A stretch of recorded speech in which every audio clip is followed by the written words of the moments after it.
Gamers have already come up with their own name for something like this: slop tracing. And GPU manufacturers would love to sell it to you because, hey, you see 200 frames per second on your screen. Sounds like paradise for any gamer. It feels like you finally made it, son. But then something feels off. You dig a little deeper and realize that most of those frames are just an illusion created by your computer. It's a hallucination generated by an AI model that's trying to sell you a fake version of your own game, presented as the original. A hallucination that looks incredibly real until it suddenly doesn't. And that raises the question: how much of this is actual magic and how much is just a trick that in recent days has been stripped of its illusion of usefulness? Let's get into it. Before we go further, let's explain what DLSS actually is. It stands for Deep Learning Super Sampling, a technology created by Nvidia to boost performance and visual quality in games. Instead of rendering an image at full resolution, the game renders it at a lower one, and then a special algorithm fills in the missing pixels, essentially trying to reconstruct what would normally require much more powerful hardware.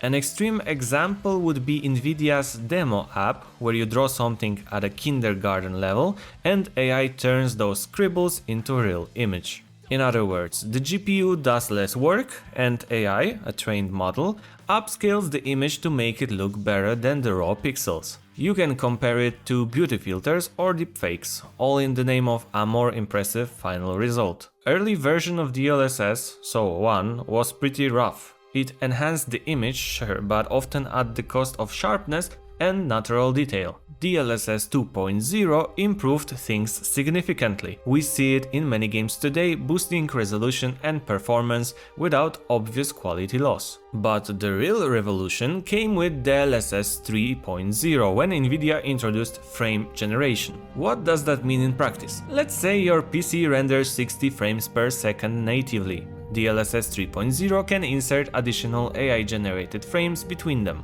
aiming to reach 120 or even 240 FPS. On paper it sounds amazing, more frames, smoother gameplay. The problem is those extra frames don't change the game's physics or reaction time. The system adds rendering time for each generated frame. So while the FPS counter goes up, input lag doesn't go down, in fact it can even increase. A test in Cyberpunk 2077 showed this clearly. Starting at 42 FPS with 64 milliseconds latency, turning on DLSS 3 raised the counter to 112 FPS, but latency stayed around 63 milliseconds. In other words, it still felt like playing at 42 FPS. So for esports players, DLSS 3 is basically useless. They need minimal latency. But for someone who just wants prettier visuals in demanding single-player games, it can make sense. Personally, I use FSR, so AMD equivalent to DLSS. First of all, because I can tolerate some artifacts and slight delay in exchange for better performance. And secondly, FSR is being used by Sony at PlayStation, so I assume that it will be heavily improved over the years. But we can't forget that both technologies rely on AI, and that means one thing: they invent details. Anyone who has tried generating images with AI based on another image knows this, that the more detail you push, the more the model starts losing consistency across iterations. Sure, there are ways to control it, but think about this. That Cyberpunk example, 112 FPS instead of 42, means that for every real frame, AI generated 2 more. And the result? Players reported artifacts, blurred details, tearing during fast camera movement, flickering UI text, basically everything related to motion. It's mostly noticeable on moving UI elements like numbers or text, which get artificially reconstructed in small chunks. You might not notice it at first, but once you see the text jitter or smear, you can't unsee it. Unfortunately, new technologies often comes with issues like this. OLED monitors have flickering problems on loading screens, and PlayStation VR 2, which also has OLED, suffers from Mura effect, which looks something like this. But back to DLSS. The algorithm analyzes motion between previous frames and tries to predict how each pixel should look in between. But when motion is large or elements are too small, it simply doesn't have enough data. That's why we see distortions during big frame jumps. The game doesn't provide enough information and AI is not an animator. It doesn't have a full context, so it can't truly understand where elements should be. Companies try to fight it by, for example, providing few previous frames, but it doesn't always work. And that leads to bigger questions. Is this still your game, or is AI increasingly interpreting the scene for you? Where do the benefits end, and where does selling flaws as innovation begin? Nvidia's marketing talks about AI magic and a breakthrough in graphics generation. They describe it as Hollywood-level visuals on your PC. CEO Jensen Huang even strongly claims that gamers misunderstand DLSS 5, which is supposed to fill pixels with photorealistic lighting, meaning AI would enhance every reflection, shadow, and texture as if artists were manually polishing every scene. It all sounds incredible, but the first demos already sparked backlash. Players complain that characters look like they've been run through a beauty filter, oversaturated colors, overly smooth skin, unnaturally sculpted faces, as if Nvidia is chasing a wow effect while erasing the game's original artistic style. And honestly, you can't blame them, because even developers are shocked that publishers allowed Nvidia to interfere with their games like this. Some of them even claim that they didn't know about it. Imagine you're making a new Resident Evil carefully avoiding generative AI, your game launches successfully, and then Nvidia drops a demo like this,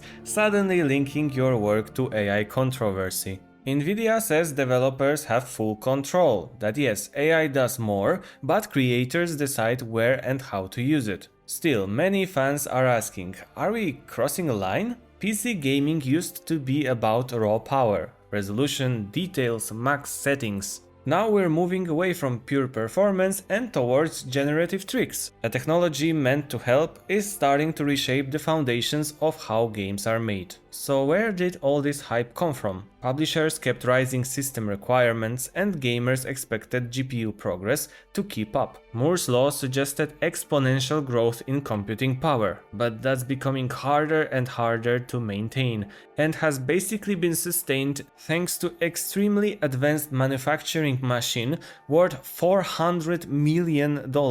If you wanna know more, you should visit channel Veritasium. But Nvidia chose a different, easier path using AI to generate frames. You could say they took the path of least resistance. And game developers did something similar. Instead of optimizing games, they started expecting better hardware from players. And now we're stuck in a deadlock. On one side, developers pushing frame generation, on the other, hardware makers enabling it. And now let's talk about my personal issues with DLSS 5 using real examples. In Starfield, you can clearly see one of the main problems of generative AI. Without clear guidance, it struggles with contrast. The developers could have achieved that look simply by tweaking contrast and reflections. Like, there is a reason why you instantly recognize a Wes Anderson shot when you see it, because it's intentional. Here it feels unmotivated and pointless. There is also a smaller issues, the kind that create a sense of unease, like in this Resident Evil comparison where global illumination breaks.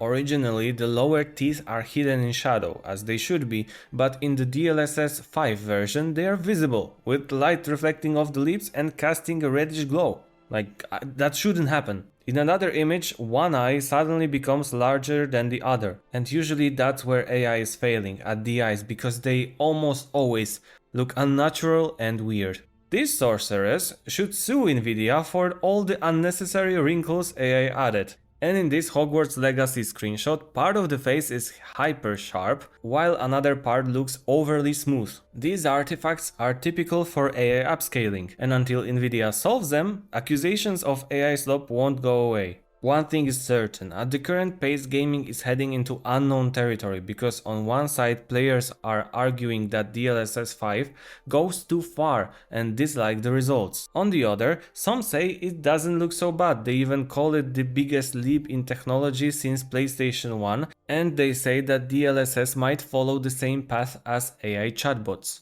You know, like a few years ago, that famous video of Will Smith eating spaghetti that looked like this.